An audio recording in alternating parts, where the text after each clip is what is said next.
மாணவ செல்வங்கள் அனைவருக்கும் வணக்கம். கடந்த வகுப்பில் நிலப்பரப்பை பற்றி நாம் பார்த்தோம். இன்றைய வகுப்பில் பெருங்கடல்களை பற்றி நாம் பார்க்க போகிறோம். விண்வெளியிலிருந்து பூமியை நாம் பார்க்கும் பொழுது காட்சியளிக்கிறது நீலம் நிறமாக காட்சியளிக்கிறது. அதற்கு காரணம் என்ன? நம் வாழும் பூமியானது 2/3 பங்கு நீரால் சூழப்பட்டுள்ளது.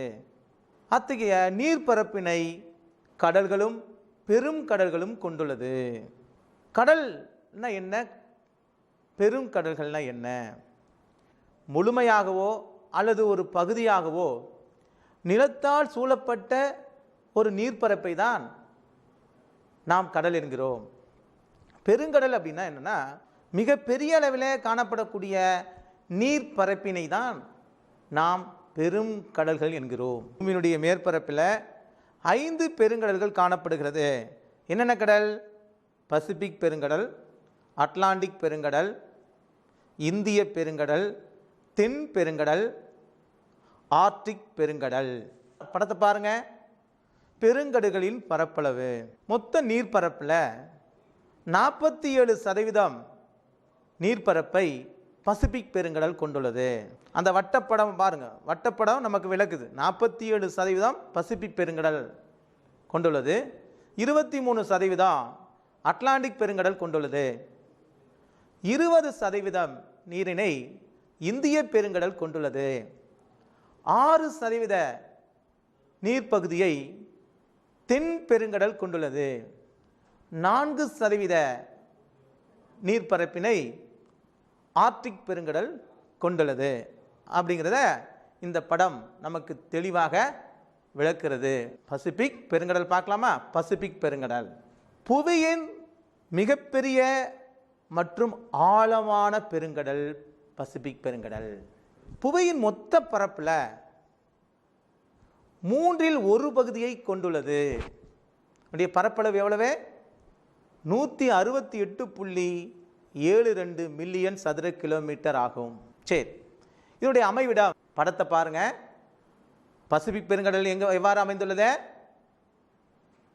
மேற்கில் ஆசியா மற்றும் ஆஸ்திரேலியா கண்டங்களையும், கிழக்கில் வட அமெரிக்கா மற்றும் தென் அமெரிக்கா கண்டங்களையும், வடக்கில் ஆர்க்டிக் பெருங்கடலையும், தெற்கில் தென் பெருங்கடலையும் எல்லையாக கொண்டு பசிபிக் பெருங்கடல் அமைந்துள்ளது. இது எவ்வாறு பார்ப்பதற்கு என்ன வடிவில் காட்சியளிக்கிறது? முக்கோண பரப்பின் மேற்பகுதியில் பசிபிக் பெருங்கடலையும் ஆர்க்டிக் பெருங்கடலையும் இணைக்கக்கூடிய நீர்ச்சந்தி பேரிங் நீர்ச்சந்தி பார்க்குறோம். நீர்ச்சந்தினா என்ன? 2 பெரிய நீர்ப்பரப்புகளை இணைக்கும் குறுகிய நீர்ப்பரப்பு தான் சந்தி என்று அழைக்கின்றோம். அப்போ பசிபிக் பெருங்கடலையும் ஆர்க்டிக் பெருங்கடலையும் இணைக்கும் நீர்ச்சந்தி எது? பேரிங் நீர்ச்சந்தி. சரி, பசிபிக் பெருங்கடலின் எல்லை ஓரங்களிலே காணப்படக்கூடிய கடல்கள் படத்தை பாருங்க. என்னென்ன கடல்? பேரிங் கடல்,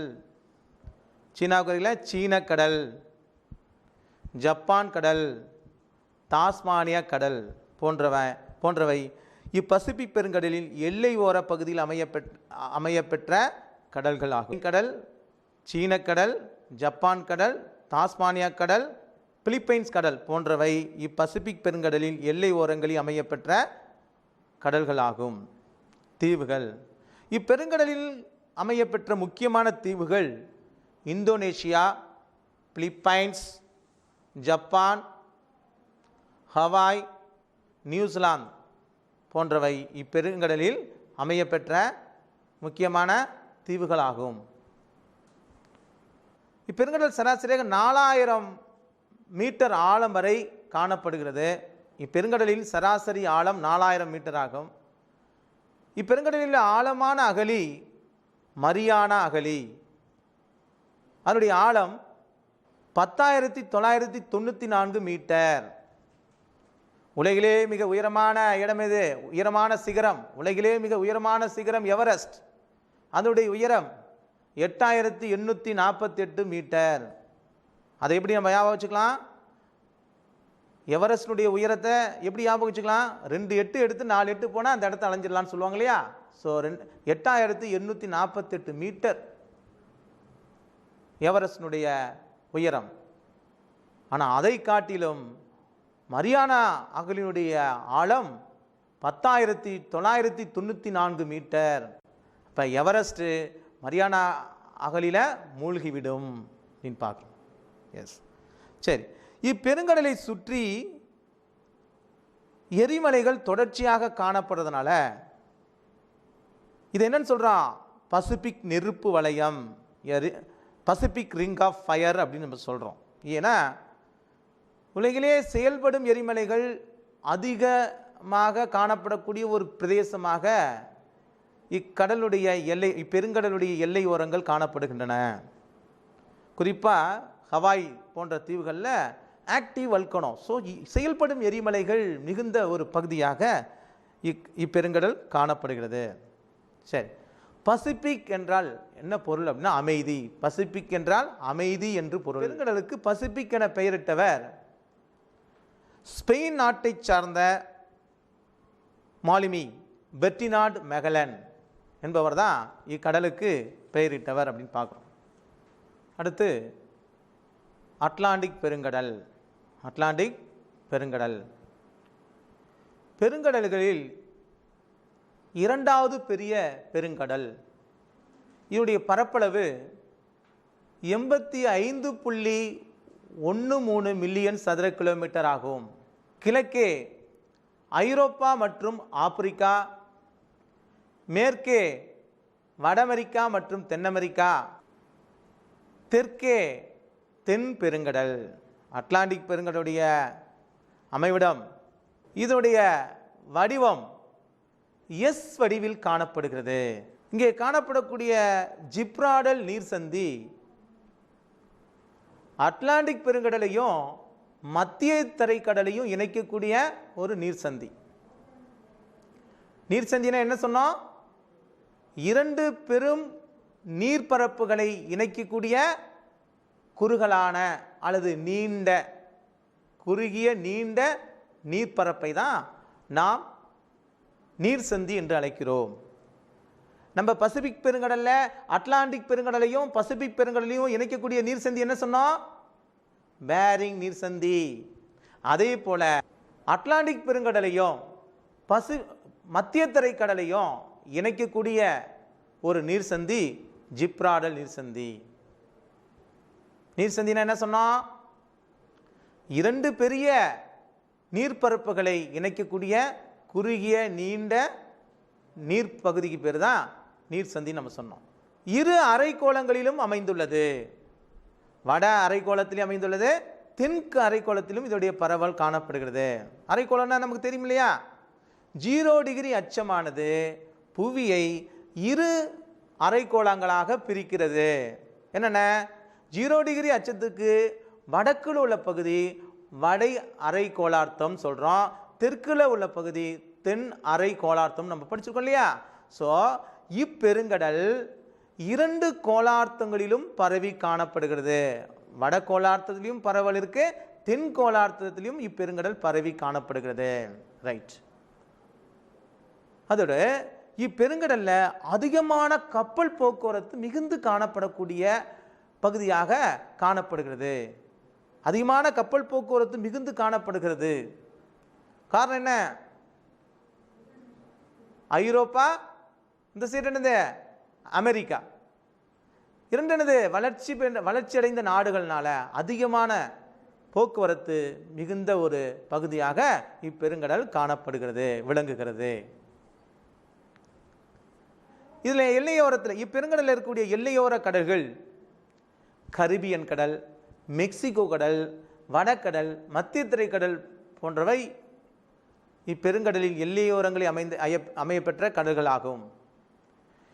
பெருங்கடலில் காணப்படக்கூடிய முக்கியமான தீவுகள் ஜெயின் ஹெலனா தீவு, நியூசிலாந்து போன்றவை முக்கிய தீவுகளாகும். இங்கே காணப்படக்கூடிய இப்பெருங்கடலில் ஆழமான அகழி மில்வாக்கி அகழி 8600 மீட்டர் ஆழம் உடையது. அடுத்து இந்திய பெருங்கடல், மூன்றாவது பெரிய கடல். இதனுடைய பரப்பளவு 70.56 மில்லியன் சதுர கிலோமீட்டர் ஆகும். இந்தியாவிற்கு அருகில் இருப்பதனால் இப்பெருங்கடல் இந்திய பெருங்கடல் என்று அழைக்கப்படுகிறது. இதனுடைய வடிவம் ஏறக்குறைய முக்கோண வடிவில் அமைந்துள்ளது. பெருங்கடலில் மேற்கே ஆப்பிரிக்கா கண்டம், வடக்கே ஆசியா கண்டமும், கிழக்கே ஆஸ்திரேலியா கண்டங்களாலும், தெற்கே அண்டார்டிகாவிலும் சூழப்பட்டுள்ளது. இப்பெருங்கடல் மேற்கே ஆப்பிரிக்கா கண்டத்தினாலும், வடக்கே ஆசிய கண்டத்தினாலும், கிழக்கே ஆஸ்திரேலியா கண்டத்தினாலும், தெற்கே அண்டார்டிகா கண்டத்தாலும் சூழப்பட்ட பெருங்கடலாகும். இப்பெருங்கடலின் எல்லையோர கடல்கள் வங்காள விரிகுடா, அரபிக்கடல், பாரசீக வளைகுடா மற்றும் செங்கடல். இதில் காணப்படக்கூடிய முக்கியமான தீவுகள் அந்தோமான் நிக்கோபார், லட்சத்தீவு, மாலத்தீவு, இலங்கை, மொரிசியஸ், ரீயூனியன் உள்ளிட்ட பல முக்கிய தீவுகள் காணப்படுகின்றன. இப்பெருங்கடலில் காணப்படக்கூடிய ஆழமான அகழி ஜாவா அகழி. அதனுடைய ஆழம் 7725 மீட்டர் ஆழம் உடையவை. அதோடு இப்பெருங்கடலில் முக்கியமான கால்வாய்கள் காணப்படுகிறது. கால்வாய் என்பது இரு நிலப்பரப்புகளை இணைக்கக்கூடிய நீர்ப்பரப்பை தான் நாம் கால்வாய் என்கிறோம். குறிப்பாக 6 டிகிரி அச்சத்தில் காணப்படக்கூடிய அச்சரேகையில் 6 டிகிரி வடக்கு அச்சரேகையில் காணப்படக்கூடிய கால்வாய் இந்திரா முனையையும் இந்தோனேசியாவையும் பிரிக்கிறது. 8 டிகிரி வடக்கு அச்சத்தில் உள்ள கால்வாய் மாலத்தீவையும் மினிக்காய் தீவையும் பிரிக்கிறது. 9 டிகிரி கால்வாய் லட்சத்தீவையும் மினிக்காய் தீவையும் பிரிக்கிறது. 10 டிகிரி கால்வாய் அந்தமானையும் நிக்கோபார் தீவையும் பிரிக்கிறது. 10 டிகிரி கால்வாய் அந்தமான் தீவையும் நிக்கோபார் தீவையும் பிரிக்கிறது. இங்கே இப்பெருங்கடலில் காணப்படக்கூடிய நீர்சந்தி பாக் நீர்சந்தி. பாக் நீர்சந்தி இந்தியாவையும் இலங்கையும் பிரிக்கிறது. என்னென்ன நீர்சந்தி பார்த்தோம்? பசிபிக் பெருங்கடலில் முக்கியமான நீர்சந்தி எது? பேரிங் நீர்சந்தி. ஆர்டிக் கடலையும் பசிபிக் பெருங்கடலையும் இணைக்கிறது பார்த்தோம். அடுத்து ஜிப்ரால்டர் நீர்சந்தி அட்லாண்டிக் பெருங்கடலையும் மத்திய தரைக்கடலையும் இணைக்கிறது அப்படின்னு பார்த்தோம். இங்கே பாக் நீர்சந்தி இந்தியாவையும் இலங்கையும் பிரிக்கிறது அப்படின்னு பார்க்குறோம் இல்லையா? அடுத்து தென் பெருங்கடல். தென் பெருங்கடல் அண்டார்டிகாவை சுற்றி அமைந்துள்ளது. தென் பெருங்கடல் 60 டிகிரி தெற்கு அச்சத்தால் சூழப்பட்டுள்ளது. இதன் பரப்பளவு 21.96 மில்லியன் சதுர கிலோமீட்டர் ஆகும். இந்த தென் பெருங்கடல் இந்திய பெருங்கடல், அட்லாண்டிக் பெருங்கடல், பசிபிக் பெருங்கடலுடைய தென் பகுதியால் சூழப்பட்டுள்ளது அல்லது தென்பகுதியில் அமைந்துள்ளது. இந்த தென் பெருங்கடலில் எல்லை ஓரங்களில் இருக்கக்கூடிய கடல்கள் ராஸ் கடல், வெடக்கடல், டேவிஸ் கடல்.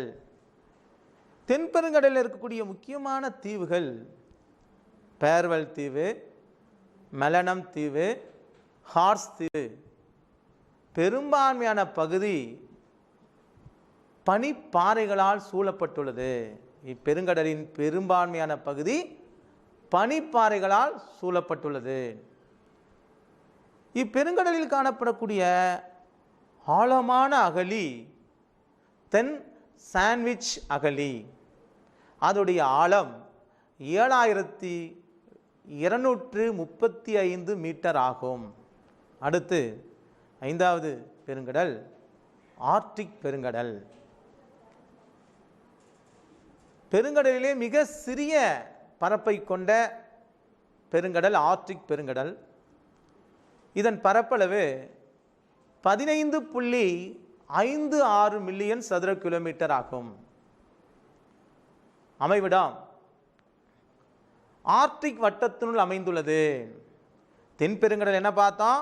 60 டிகிரி அச்சத்தால் சூழப்பட்டுள்ளது. 60 டிகிரி தென் அச்சத்தால் சூழப்பட்டுள்ளது தென்பெருங்கடல். இங்க ஆர்க்டிக் வட்டத்தினுள் அமைந்துள்ளது. 66 டிகிரி வடக்கு அச்சத்தில் அமைந்துள்ளதான் இந்த ஆர்க்டிக் பெருங்கடல். வருடத்தில் பெரும்பான்மையான நாட்கள் உறைந்தே காணப்படக்கூடிய ஒரு பெருங்கடல் ஆர்க்டிக் பெருங்கடல். இப்பெருங்கடலின் எல்லையோரத்தில் அமைந்திருக்கக்கூடிய கடல்கள் நார்வே கடல், கிரீன்லாந்து கடல், கிழக்கு சைபீரிய கடல் மற்றும் பேரன் கடல் போன்றவை முக்கியமான கடல்கள். இப்பெருங்கடலுடைய எல்லையோரத்தில் அமையப்பெற்ற முக்கியமான கடல்கள் நார்வே கடல், கிரீன்லாந்து கடல், கிழக்கு சைபீரிய கடல் மற்றும் பேரன் கடல். இப்பெருங்கடலில் உள்ள முக்கியமான தீவுகள் இப்பெருங்கடலில் காணப்படும் முக்கியமான தீவுகள் கிரீன்லாந்து தீவு, நியூ சைபீரிய தீவு, நவோயா செமல்யா தீவு போன்றவை ஆகும். இந்த வட துருவம் 90 டிகிரி நார்த் ஆர்க்டிக் பெருங்கடலின் மையத்தில் அமைந்துள்ளது. இந்த வட துருவம் ஆர்க்டிக் பெருங்கடலின் மையத்தில் அமைந்துள்ளது. நம்ம படிச்சுக்கோம் இல்லையா?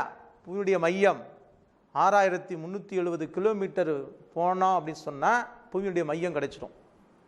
அந்த 90 டிகிரி நார்த்துலேருந்து ஆரம்பிச்சு. ஸோ வடதுருவம் ஆர்க்டிக் பெருங்கடலின் மையத்தில் உள்ளது. இப்பெருங்கடலின் ஆழமான பகுதி யுரேஷியன் தாழ்நிலம். அதனுடைய ஆழம் 5449 மீட்டர் ஆகும்.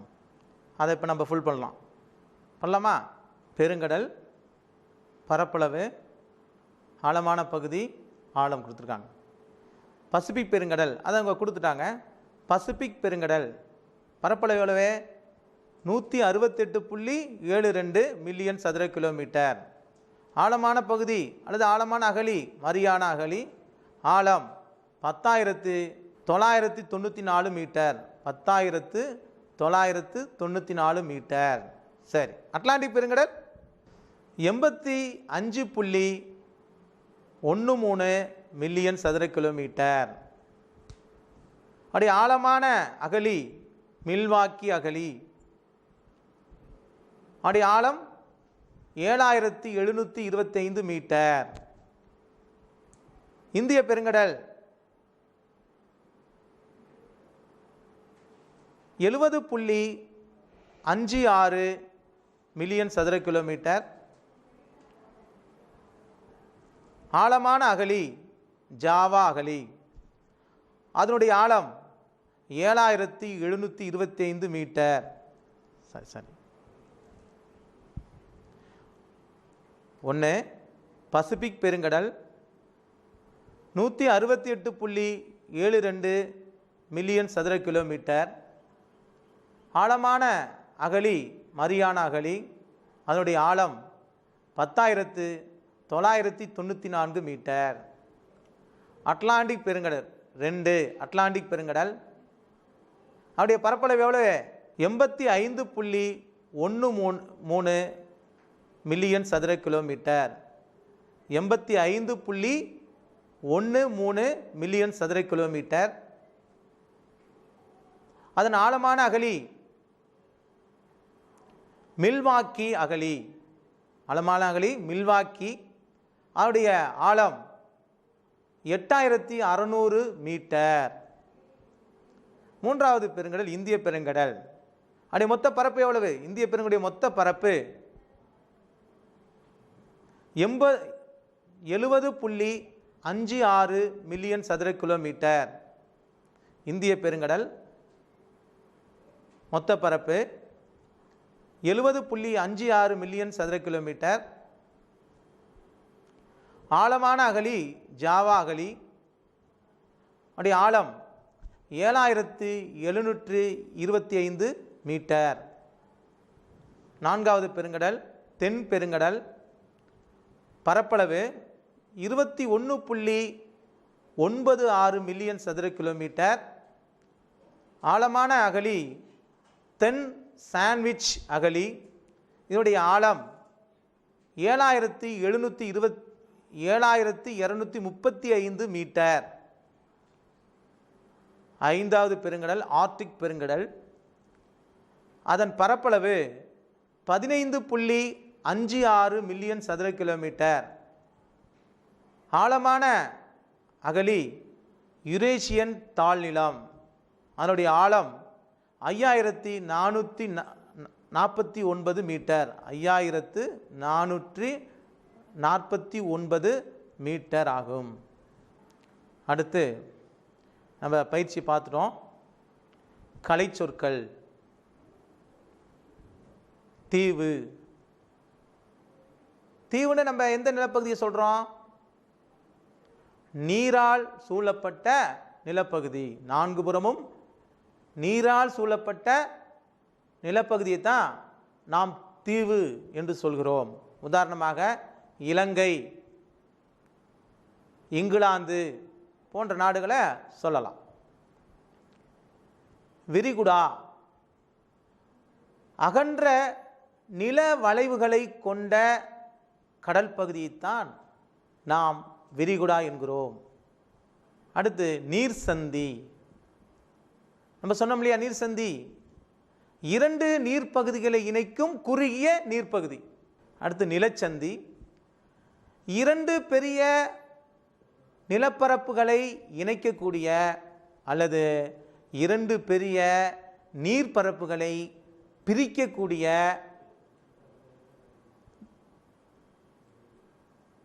மிக குறுகிய நிலப்பகுதி, மிக குறுகிய நிலப்பகுதியைத்தான் நாம் நீர் சந்தி என்று சொல்கிறோம். நீர் சந்தினா என்ன? இரண்டு பெரிய நீர்ப்பரப்புகளை இணைக்கக்கூடிய அல்லது இரண்டு பெரிய நீர்ப்பரப்புகளை பிரிக்கக்கூடிய குறுகிய நிலப்பகுதியைத்தான் நாம் நிலச்சந்தி என்கிறோம். அடுத்து அகழி. பெருங்கடலில் உள்ள ஆழமான பகுதியை தான் நாம் என்னது சொல்கிறோம்? அகழி என்கிறோம். பேர் காரணம் அறிக. செங்கடல். ஆப்பிரிக்காவிற்கும் ஆசியாவிற்கும் இடையில் இந்திய பெருங்கடலின் நுழைவாயில் அமைந்துள்ளது.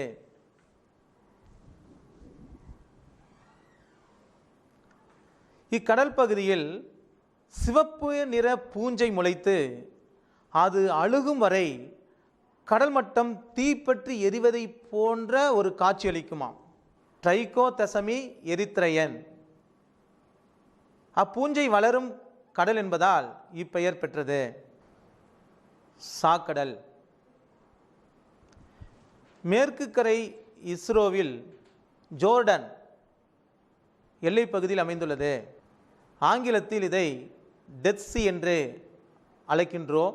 பொதுவாக கடல் நீரின் உப்பு அளவை விட 8.6 மடங்கு அதிகம் என்பதால் இக்கடலில் உயிரினங்கள் வாழ்வது இல்லை.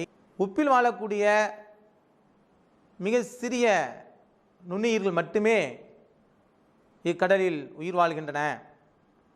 கடல் மட்டத்திலிருந்து 1407 மீட்டர் தாழ்வாக அமைந்து காணப்படும் பகுதி இக்கடலாகும். கருங்கடல். இதை ஆங்கிலத்தில் பிளாக் சீன்னு சொல்கிறாங்க. நாற்புறமும் நிலத்தால் சூழப்பட்டுள்ள கடல். நாற்புறமும் நிலத்தால் சூழப்பட்டுள்ள கடல். தென்கிழக்கு ஐரோப்பியாவிற்கும் அனத்தோலியாவிற்கும் இடையில் இக்கடல் அமைந்துள்ளது. சூழ்ந்துள்ள நாடுகள் துருக்கி, பல்கேரியா, ருமேனியா, உக்ரைன், ரஷ்யா, ஜோர்ஜிங் போன்றவை ஆகும். மாணவர்களே, இதுவரை நாம் பெருங்கடல்களை பற்றி நாம் பார்த்தோம். 5 பெருங்கடல்களை பற்றி நாம் பார்த்தோம். இப்போ நாம் பார்த்த பகுதியிலிருந்து ஒரு சில வினாக்களை கேட்கலாமா? மாணவர்களே, நாம் இதுவரை பெருங்கடல்களை பற்றி பார்த்தோம். நாம் பார்த்த பகுதியிலிருந்து ஒரு சில வினாக்களை கேட்கலாமா? உலகின் மிகப்பெரிய பெருங்கடல் எது? பசிபிக் பெருங்கடல். குட். இரண்டாவது கேள்வி, கிழக்கு மற்றும் மேற்கு அரைக்கோளங்களுக்கு இடையே அதிகமான கப்பல் போக்குவரத்து நடைபெறும் பெருங்கடல்? அட்லாண்டிக் பெருங்கடல். மூன்றாவது கேள்வி, இந்திய பெருங்கடலில் மிக ஆழமான அகழி? ஜாவா அகழி. நான்காவது கேள்வி, 60 டிகிரி தெற்கு அச்சத்தால் சூழப்பட்ட பெருங்கடல்? தென் பெருங்கடல். ஐந்தாவது கேள்வி, அகழி என்றால் என்ன? பெருங்கடல்களில் உள்ள ஆழமான இடம், அதுதான் நம்ம என்ன சொல்கிறோம்? அகழின்னு சொல்கிறோம். சரி, நம்ம இதுவரையும் அலகு 2 இருக்கக்கூடிய நிலப்பரப்பும் பெருங்கடல்களும் அப்படிங்கிற பாடத்தில் நிலப்பரப்பை பற்றி பார்த்தோம், நிலத்தோற்றத்தை பற்றி பார்த்தோம். இந்த வகுப்பில் பெருங்கடல்களை பற்றி பார்த்தோம். புவியியல் பாடம் என்பது புவியின் மேலே வியாபித்து காணப்படக்கூடிய விவரங்களை படிக்கக்கூடிய ஒரு பாடம், ஒரு இடம் சார்ந்த படிப்பு. இடம் சார்ந்த படிப்புனாலே மேப்பினை உதவி கொண்டு அந்த இடங்களை நம்மளால் தெளிவாக தெரிஞ்சு கொள்ள முடியும். ஏன்னா 1000 வார்த்தைகளால் சொல்ல முடியாத ஒரு விஷயத்தை ஒரு மேப்பு நமக்கு எளிதாகவும் விரைவாகவும் துல்லியமாகவும் விளக்கமாகவும் சொல்லி கொடுத்துரும். ஆக புவியியல் பாடத்தை வரைபடங்களின் துணையோடு, அது மேப்பின் துணையோடு எளிதாக நம்மால் படிக்க முடியும். மேப்பின் துணை கொண்டு புவியியல் அறிவை நாம் மேம்படுத்தி கொள்ள வேண்டும்.